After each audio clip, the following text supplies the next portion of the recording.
Wilson,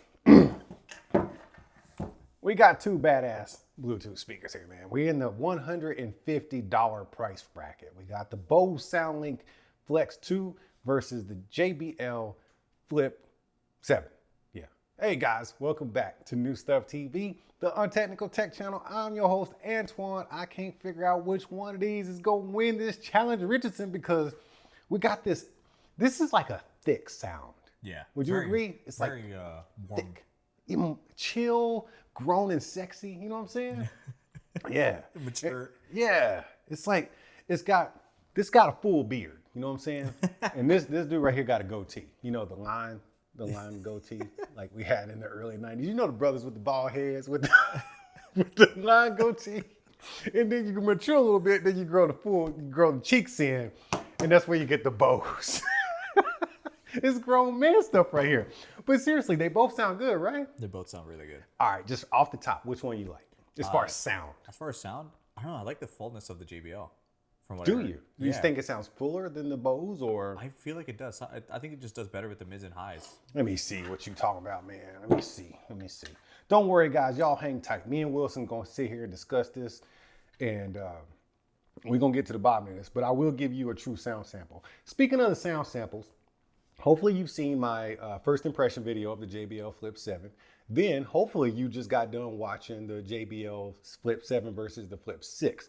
I used the sound sample in there, two of them, two different songs at two different volumes, 50% and 80%.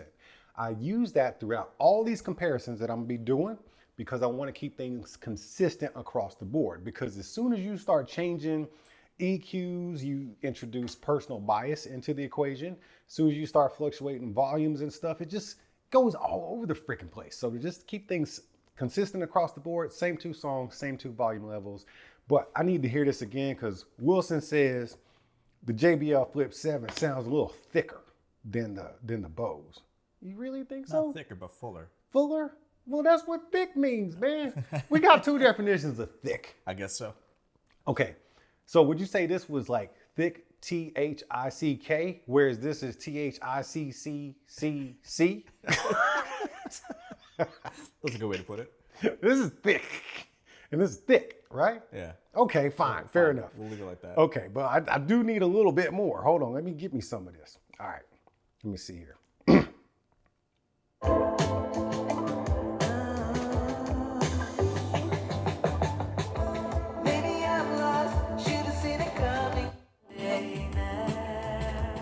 I see what you're saying. Yeah.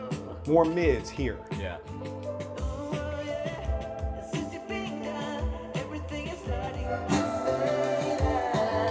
That's what I was saying earlier. Like, this sounds more excited, whereas this seems more mellow and just kind of chill, you know?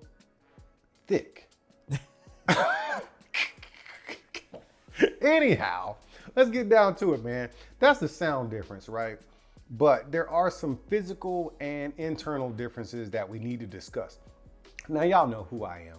I'm not gonna try to be nobody. I am not. And I am not a technical dude, nor am I really all that bright. And my memory is like that short. So I got this stuff written down. All right, so the Flip 7, they're using a 4,800 milliamp battery that's gonna give you up to 48. See, I already screwed this up. It's gonna give you up to 14 hours of battery life. I don't know like how loud you can play this, maybe 30% or something like this.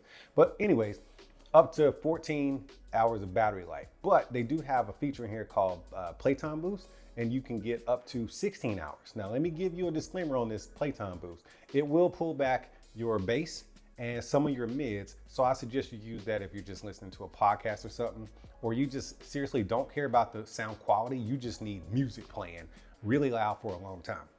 But that's your battery life there. Whereas here, 12 hours, back in the olden days of 2024, Wilson, 12 hours was solid, right? Yeah. Like back in the day, bro. You get 12 hours or up to 12 hours with the Bose.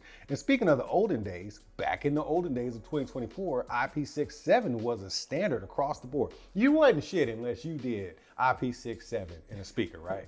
It's solid. Back in the days, man. That was the definition of a solid speaker. Yeah, waterproof and dustproof.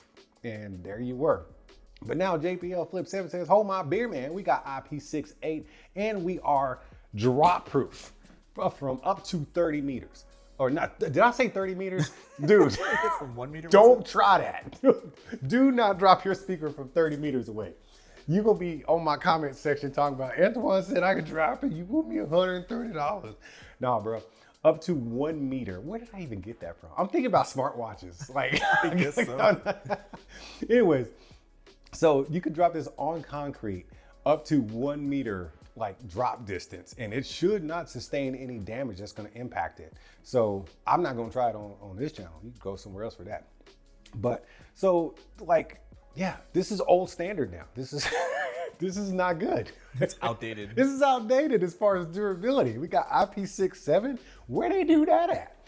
All right, so that's another internal difference. The last thing I want to talk about is the EQs. So back in the olden days, in 2024 and previous, 3-band EQs on speakers this size and even larger speakers were pretty much the standard as well, unless you're talking about a Soundcore. Soundcore just gives you everything and the kitchen sink. But 3-band EQ in here in the Bose. And then even the Flip 6 has a 3-band EQ. Just finished up that video for that. I didn't mention the EQ, but you do get a 3-band EQ with the Flip 6, but JBL is not hanging out there no more. They are all about this 7-band EQ in the Flip 7. I wonder if they did that on purpose. Flip 7-band EQ. Decided to give you more bands. They can't be that brilliant. There's no way. There's no way. No freaking way. Thinking ahead. They really were, man. It's ahead of their time. But yeah, so those are internal intangibles that you really don't get to see in the speakers. But as far as like form factor, Wilson, do you think these are for the same person? Yes or no? I don't think so. I wouldn't think so either. But you know, here's the thing.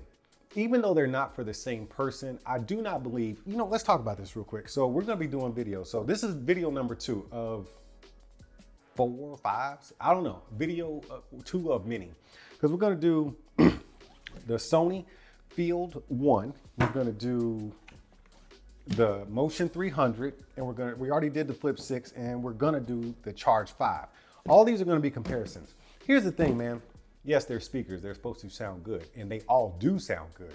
But the thing is, speakers this small, I don't really think you should be like critically listening to them. Like for, you know what I mean? Like bookshelf speakers with amps and stuff like that. Like it's a different type of experience. So when we try to push these to that level, I think it's a little stupid. What do you think? I think so. I think we should just let them decide.